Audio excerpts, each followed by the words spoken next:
The Port of South Louisiana is the #1 export port for grain by volume in the U.S., so it's important for U.S. farmers getting their product to market. 55% of our nation's soybean crop comes out of this Mississippi Gulf region, and I think 89% of that comes down this river. This vital area links grain moving down the Mississippi River from the main production areas of the U.S. and handles product from 31 states.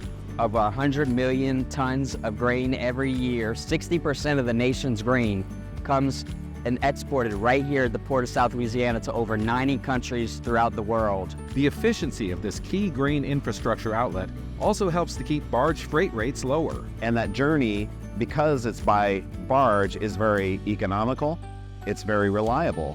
And so it's really one of those secrets to our success. And Steenhoek says the end result is stronger grain prices for farmers.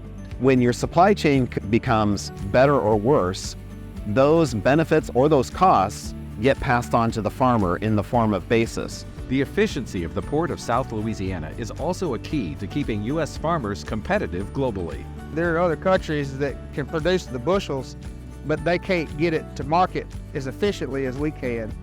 As a result, farmers are making major investments to keep this infrastructure efficient and effective for the future.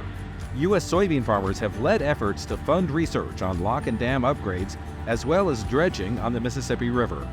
USB has put up the money for the research to do all this dredging, and since the farmers actually are willing to put money forward, it kind of encouraged the Corps to step up their timeline, I guess. The United Soybean Board invested $2 million to help underwrite part of the cost of deepening this lower stretch of the Mississippi River from a minimum of 45 feet of water depth to 50 feet.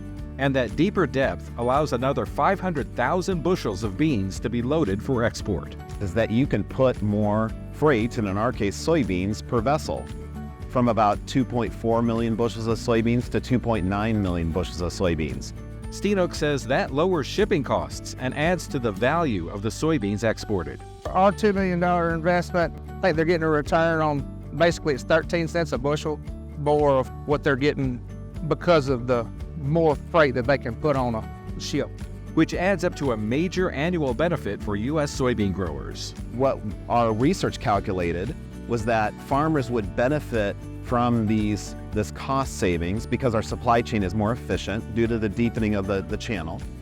And so that will result in farmers receiving $461 million of additional value annually. The dredging project is only 2/3 done, but it's already returning benefits. Last year, we actually saw a net increase in tonnage for our port for the first time in 6 years.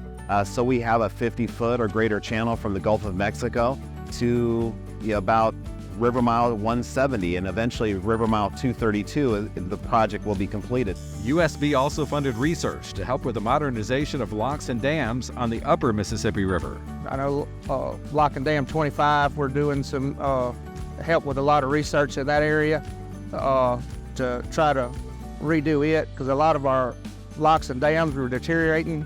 And officials at the port say the partnership they have with USB on these projects is invaluable.